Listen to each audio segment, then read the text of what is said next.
Baik, selamat pagi untuk kita semua.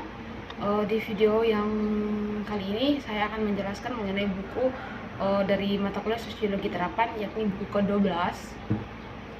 Jadi nama saya Agnes Nirmalasari Betogini dengan NIM 1703 030045 dari kelas A semester 7. Jadi saya dari jurusan Sosiologi, Fakultas Ilmu Sosial dan Politik Universitas Nusa Cendana Kupang.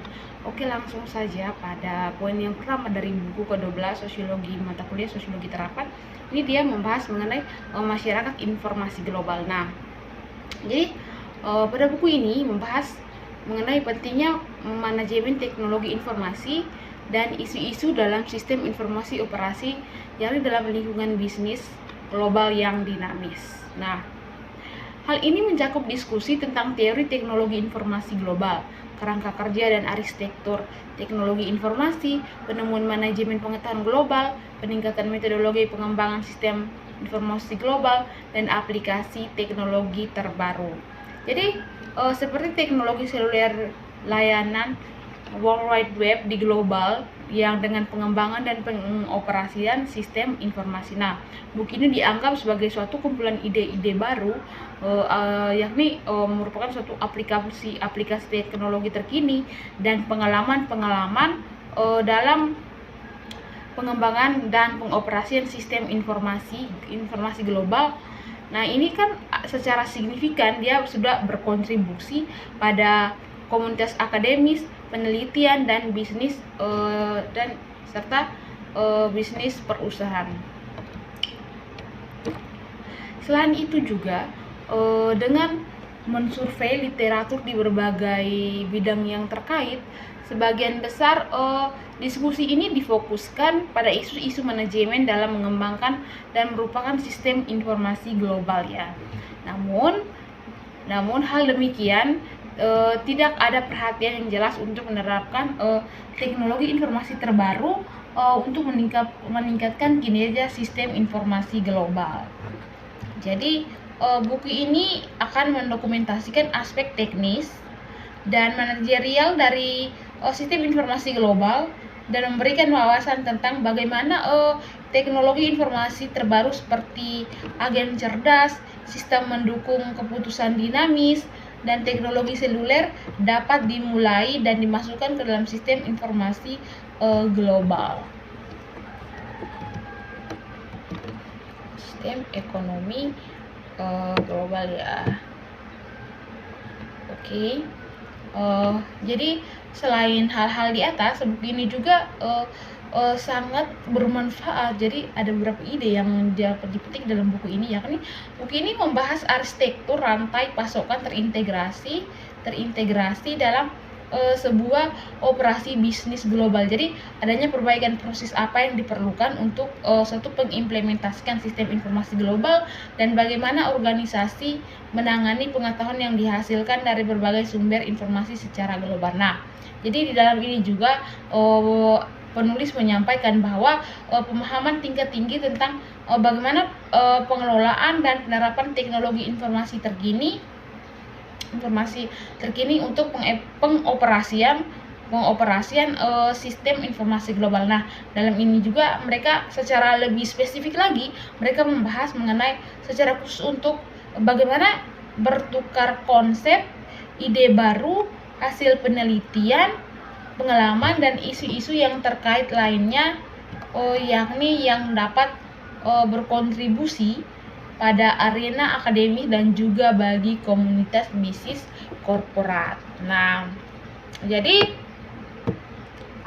pada bab 1 ini dia menjelaskan bagaimana evaluasi dan indikator utama masyarakat informasi yang dipicu oleh gelombang informasi dalam 25 tahun terakhir ini. Oke, jadi beberapa aspek masyarakat informasi akan ditinjau dan jalur perkembangannya yang akan ditentukan. Nah, perkembangan pasar ekonomi global ini bertumpu pada teknologi komunikasi yang didukung oleh masyarakat informasi. Nah, hal ini bergantung pada tingkat yang sangat berbeda dari perkembangan teknologi informasi komunikasi secara nasional, tingkat kompleksitas dan pengaruh yang berbeda yang sudah tersirat pada ekonomi global.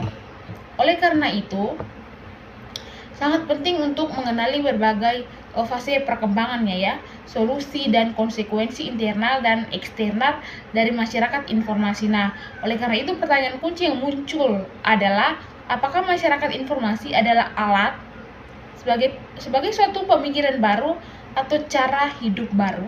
Nah,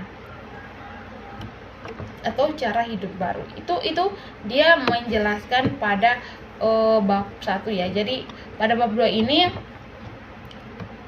dia menyoroti mengenai masalah efisiensi sistem bisnis klasik di era perubahan dinamis lingkungan bisnis global. Nah, dengan menganalisis model bisnis pada level konseptual ini, terbukti bahwa menemukan bahwa adanya struktur bisnis dalam sistem bisnis klasik yang dimana sangat berpengaruh terhadap signifikan pembentukan dan pelaksanaan proses bisnis. Jadi, penulis menyimpulkan bahwa proyek rekayasa ulang sistem bisnis bukanlah jawaban yang pasti. Dalam lingkungan bisnis global, perubahan selalu terjadi. Oleh karena itu, efisiensi dari proses bisnis di situ adalah dapat dipertahankan dan ditingkatkan dalam jangka panjang hanya dengan suatu adaptasi struktur yang konstan, namun hal itu sangat mudah ya. Jadi hal ini dimungkinkan dengan suatu pengenalan struktur organisasi di mana hierarki dan mekanisme adaptasi dinamis dan struktur ke proses bisnis. Nah, oleh karena itu setelah itu akan membentuk suatu model organisasi proses yang dijelaskan lagi dalam bab ini. Selain itu juga pada bab yang ketiga di sini terkait dengan proses transformasi organisasi menuju sebuah globalisasi. Globalisasi berarti kita sudah tidak menjadi asing lagi, tapi sudah menjadi hal yang menduniawi. Jadi bab ini bertujuan untuk memberikan organisasi yang sedang mempertimbangkan sebuah perpindahan ke globalisasi dengan suatu pemahaman yang jelas tentang seluruh proses transformasi dan persyaratan untuk transisi yang sangat sukses. Nah, penjelasan lengkap tentang apa yang terlibat dalam proses globalisasi adalah sudah dijelaskan pada awal bab, diikuti dengan penyelidikan komprehensif tentang faktor-faktor kunci sukses yang dapat mempengaruhi proses-proses tersebut. Jadi selain itu juga dalam ini juga ada beberapa masalah umum yang mungkin dihadapi oleh seorang manajemen dan pekerja selama proses globalisasi. Ya, ada beberapa faktor-faktor yang memicu hal tersebut sehingga akan munculnya beberapa konflik. Jadi hal ini dimaksud untuk bagaimana memberikan informasi transformasi secara global yang rinci baik kepada manajer maupun peneliti untuk digunakan sebagai salah satu pedoman globalisasi. Jadi pedoman globalisasi dalam mengadopsi tantangan informasi global. Nah, untuk bersaing secara internasional melalui produk unggul dengan kualitas yang tinggi, jadi perusahaan ini kemudian merekayasa ulang perbuatannya atau hal-hal yang lain agar dibuat secara kreatif sehingga mempunyai daya saing yang tinggi atau mempunyai nilai daya saing yang lebih berkualitas kan. Jadi informasi dari pasar menggantikan kualitas sebagai penggerak informasi transaksi. Nah, tujuan dari proyek ini adalah mengaktifkan website dari perusahaan yang dibangun tersebut. Jadi proyek teknologi informasi yang harus mendefinisikan transaksi bisnis sebagai salah satu unit akan lebih detail lagi dia mendefinisikan transaksi lagi dalam informasi dan dalam bahasa objek dan selanjutnya sebagai transaksi lagi dalam sebuah bentuk dokumen ya. Oke, lanjut.